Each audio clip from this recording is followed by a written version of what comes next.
Hi, welcome back to my channel. I am very excited to introduce one of the rare plants that most people in India are not aware of. This plant is from my garden in Hyderabad. This is an aromatic and edible plant which has several medicinal properties too. The leaves of this plant has the flavor of basmati rice. Yes, that's right.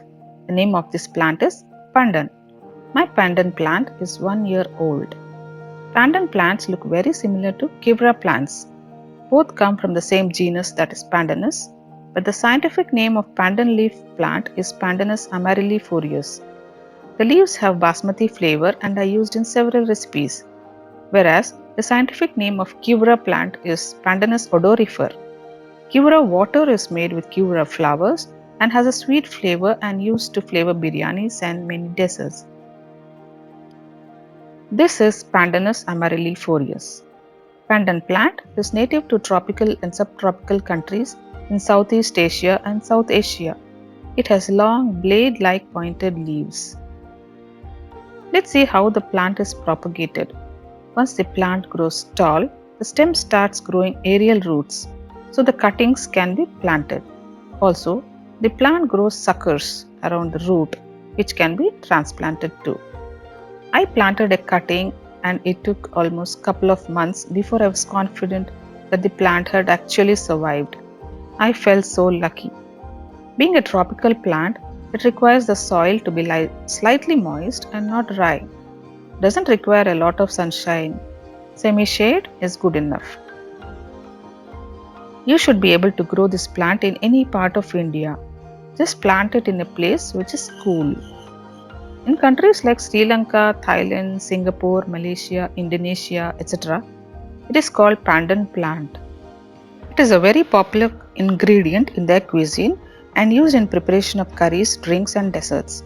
The juice from these leaves is also used as a flavoring and coloring agent. The raw leaves are used in curries just like curry leaves. In English, it is called Screwpine plant, and in India, it is referred to as Annapurna leaf. The leaves are used as a substitute for basmati rice.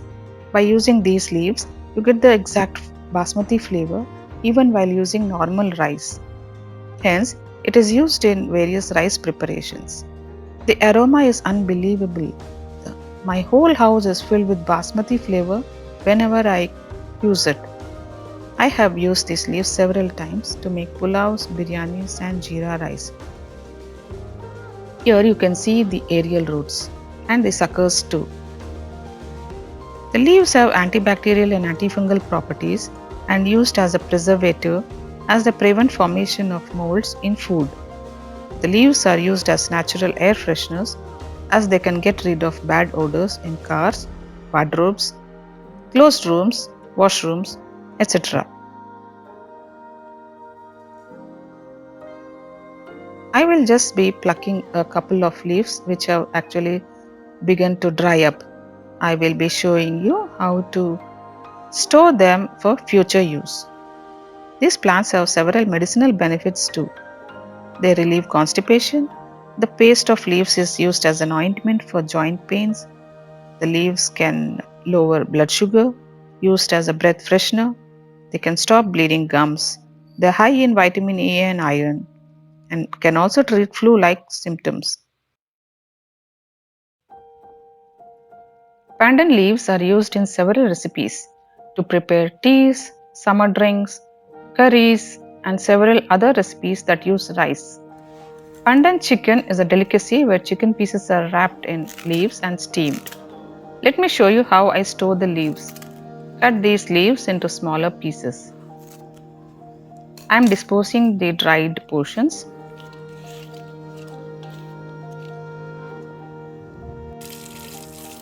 Wash the leaves thoroughly to get rid of any dirt. This is a must-have plant in all homes and can be easily grown in big pots and containers. So get this plant from your local nurseries. If it is not available there, you can try on Amazon. I have given the link in the description box, so do check it out. The leaves can be placed in semi-shade or under a fan and they will dry in a few days. They can be placed in an airtight bottle and stored in the refrigerator. I have noticed that the aroma is not lost while drying, but it is actually enhanced as the leaves dry. Any leaves that have dried on the plant can also be used after cleaning. Once they are completely dry, store them in an airtight box. Are you wondering how to use the leaves in pulaos, biryanis, etc.? Just drop 5 to 6 of these pieces when the water is boiling. That is as simple as that. I will demonstrate how to use it in pulaos, biryanis, or jeera rice in another video, so stay tuned. Hope you enjoyed this video as much as I enjoyed making it for you. Do like and share the video with your near and dear ones, and don't forget to subscribe to my channel for more such interesting videos. Take care and stay safe. Bye bye.